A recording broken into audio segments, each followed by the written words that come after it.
My adjournment matter is to the Minister for Energy and relates to the government's power-saving bonus. The action that I seek is for the Minister to release how much the program costs to run, including staff, digital, advertising, workspace or any other expense required to run the program. This program has to be the biggest scam going around. We've got a system in Victoria where everyone pays tax and it goes into consolidated revenue. And the money is then offered, not given, back to the taxpayer under this scheme. It's a scheme supposedly in place to make sure that you get the best power deal, but the scheme is so flawed that it's not funny. The problem is you don't even have to change power companies under the scheme. You don't even have to compare prices if you don't want to. You just literally click the close button and it's gone. Anyone wanting the bonus has to go online and apply for it via the government-owned website operated by government employees, is then processed by government employees and then dispersed by government employees as well.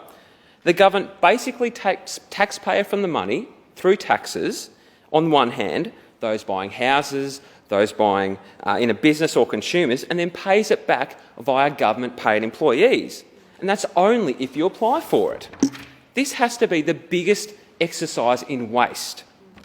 You take money from one hand, you give it back to the other, and we're expected to be thankful, we're expected to be happy. I mean, does the government want a big round of applause for this? It's a complete disgrace and a total waste of time.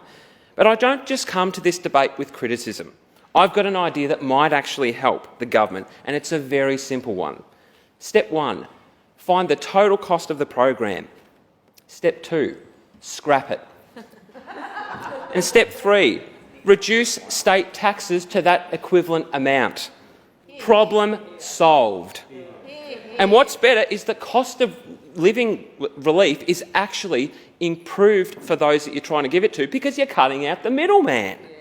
The government could, if they wanted to, just leave the money in the pockets of the taxpayer instead of taking it from them and then paying someone to give it back. I encourage the Minister to be decent, to be kind, to show care for our taxpayers. Ditch the program, cut the waste and stop making Victorians apply to get their own money back.